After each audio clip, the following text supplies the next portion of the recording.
Julie, we heard that Pete's dad had mentioned more than 500 people there waiting in Gloucester to take the plunge. What does this mean to the both of you to see this turn out? It's really emotional for the two of us. We just walked down the ramp for the first time and saw the beach, and it's very overwhelming to see all of these people here for Pete and for our family, and we just couldn't be more grateful. Well, we got to see how the Ice Bucket Challenge grew throughout the summer. I mean, this was a 6-week span where this thing spread like wildfire. How has this event, the Plunge for Pete, we know it's the third one, how has this event grown compared to where it was in the first year? I mean, it's incredible. This is double what we had last year. We've had to really expand the venue, and we didn't really need to market it too much because, you know, word of mouth, and once the Ice Bucket Challenge hit, everyone wanted to be a part of this. So as you can see behind me, there's a lot of people here taking part. Julie, what was your reaction? We talked so much about the Ice Bucket Challenge. Randy recently mentioning of all the venues, everything that was made, more than $220 million for ALS awareness and research. It's still continuing now today, as we learned in Australia. It's reached around the world. What has it been like for you to have this feeling of like, wow, this is for Pete, and Pete is behind this movement? You know, we always knew that Pete was going to do something huge with this disease, and I don't think any of us really knew the magnitude that, you know, he would have such a great impact. But we always knew it would be great. So, you know, it's incredible to see, but I'm not surprised that he's had such a huge impact on this disease. Well, we're not surprised either, given the way he attacked baseball at Boston College and the way he's attacked this.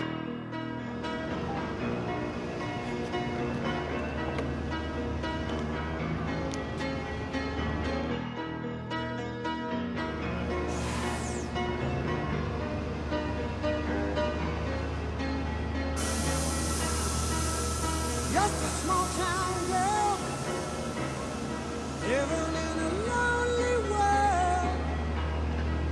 He took the midnight train going anywhere.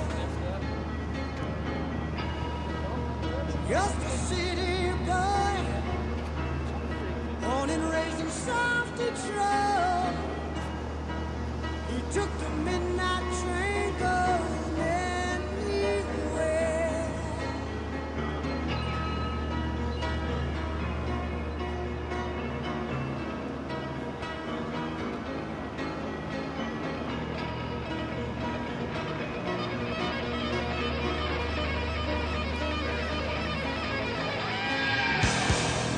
A singer in a smoky room, a smell of wine and cheap perfume. For a smile they can share the night. It goes on and on and on and on. Strangers waiting up and down the boulevard. Their shadows searching in the night. Streetlights, people, living just to find emotion, hiding somewhere.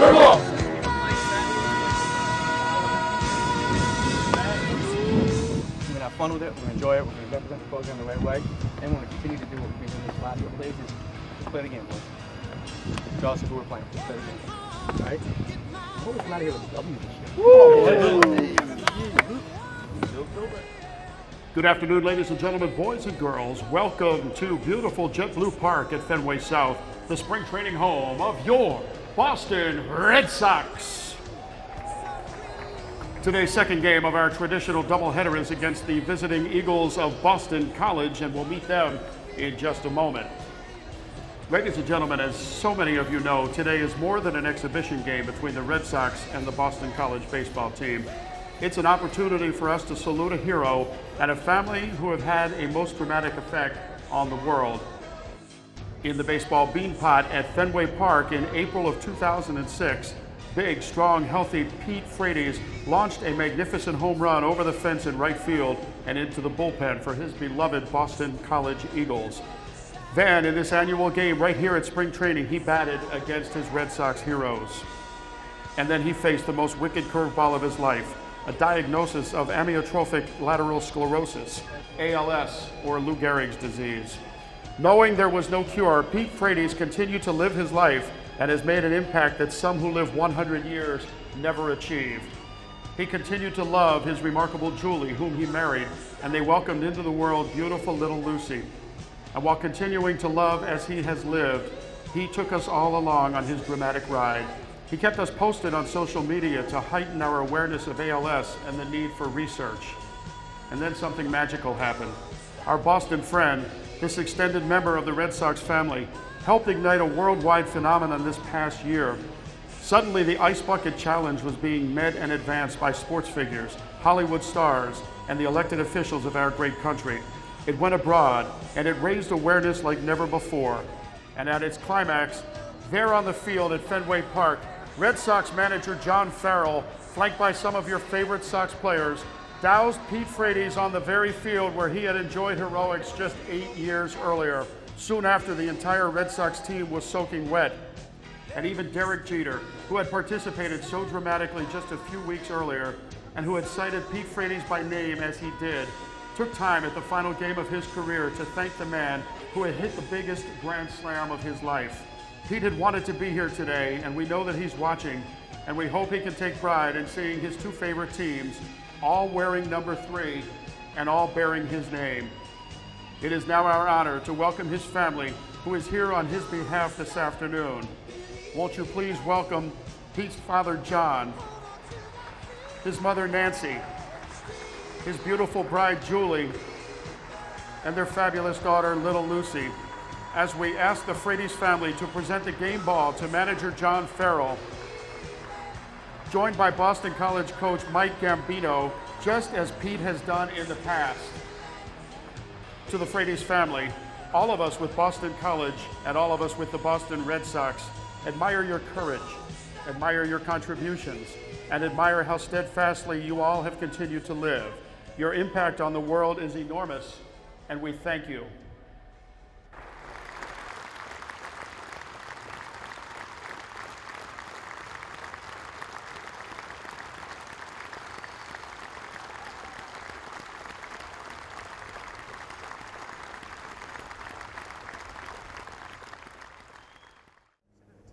Yeah, I mean, Pete's the biggest reason that I ended up going to Boston College. I mean, I was playing with him on the Blue Sox in the Intercity League, and he told Coach Gambino to come down and check me out, and that was basically the start of my recruiting, really, and essentially why I ended up coming to BC. So, you know, Pete played a huge role in that. And as far as his relationship with our team, he is, you know, our biggest inspiration and, you know, our role model, really, as a program. He's such an incredible guy and such an incredible, you know, person to look at, and everything he's gone through, and you know how tough he's been and how optimistic about everything. It's just, you know, really inspiring.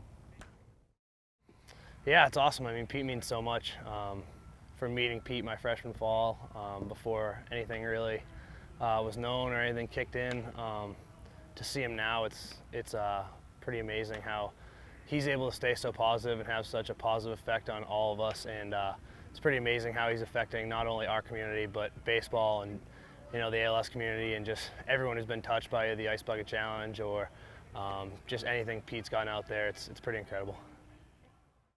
Yeah, I mean, it's great being able to put on the jerseys that Pete wore, the throwbacks from his '07 year, and all of us wearing number 3 and Frates on the back. It's such like it's just an awesome experience we get, and a privilege to wear his jersey with his name on the back and his number. And I mean, it's something we'll never forget and never live down. Can you talk a little bit about what Pete means to the team? I know you guys send him videos all the time and FaceTime him. I mean, we want Pete to be with us every step on our journey this year. And the times that he can't be here, we send him videos, and kind of he messages us back and talks to us through Facebook or email or whatever it is. And it's fun being with Pete as much as we can, and even when he's not here, just talking to him in any way we can is just great.